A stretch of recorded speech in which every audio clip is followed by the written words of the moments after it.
जब उद्धव ने भगवान कृष्ण से पूछा, आप द्रौपदी चीरहरण के समय चुप क्यों रहे? एक बार उद्धव जी ने भगवान श्री कृष्ण से मित्रता और धर्म पर एक बहुत ही तीखा प्रश्न पूछा। यह संवाद हम सभी के जीवन के लिए एक बद्धा सबक है। उद्धव का प्रश्न, कृष्ण, आप तो अंतर्यामी हैं। आपने कहा कि सच्चा मित्र वही है जो बिना मांगे मदद करे। फिर आप पांडवों के संकट के समय चुप क्यों रहे? आपने युधिष्ठिर को जुआ खेलने से क्यों नहीं रोका? आपने पासे को धर्मराज के पक्ष में क्यों नहीं पलटा? जब द्रौपदी को भरी सभा में घसीटा गया, तब भी आप नहीं आए। आप तब आए जब दुशासन उनका चीर हरण करने लगा। इतनी देरी क्यों? क्या यही सच्ची मित्रता है? भगवान कृष्ण का उत्तर, भगवान मुस्कुराए और बोले, उद्धव, विजय उसी की होती है जो विवेक से काम लेता है। दुर्योधन के पास विवेक था। उसने शकुनी को अपनी ओर से खेलने दिया। धर्मराज युधिष्ठिर भी विवेक से काम लेकर मुझे अपनी ओर से खेलने को कह सकते थे। सोचो, अगर शकुनी और मैं खेलते तो कौन जीतता? भगवान को बांध दिया गया।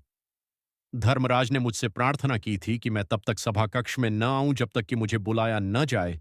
वे मुझसे छुपकर जुआ खेलना चाहते थे। मैं उनकी प्रार्थना से बंधा हुआ बाहर प्रतीक्षा कर रहा था। जब वे हारते गए तो उन्होंने मुझे नहीं बल्कि भाग्य को कोसा। द्रौपदी की पुकार। जब दुशासन द्रौपदी को सभा में लाया, तब तक उसने मुझे नहीं पुकारा। जब उसकी स्वयं पर से निर्भरता टूटी और उसने हरि हरि अभयम कृष्णा कहकर मुझे पुकारा, मैं उसी क्षण वहां पहुंच गया। बताओ उद्धव, मेरी गलती कहां थी? साक्षी भाव। उद्धव ने फिर पूछा, क्या आप तभी आएंगे जब बुलाया जाएगा? क्या आप स्वतः मदद नहीं करेंगे? कृष्ण बोले, उद्धव, सृष्टि कर्म फल के सिद्धांत पर चलती है। मैं हस्तक्षेप नहीं करता। मैं केवल साक्षी हूं। मैं हर क्षण तुम्हारे साथ रहकर सब देखता हूं। यही मेरा धर्म है। उद्धव का कटाक्ष और अंतिम सत्य।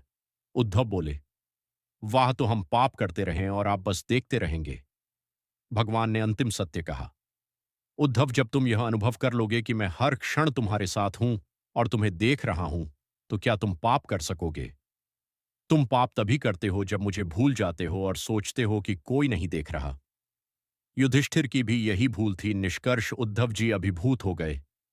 यह संवाद हमें सिखाता है कि पाप हम तभी करते हैं जब भगवान को भूल जाते हैं। अगर हम हर पल उनकी उपस्थिति महसूस करें तो हमारा जीवन पाप मुक्त और दिव्य हो जाएगा।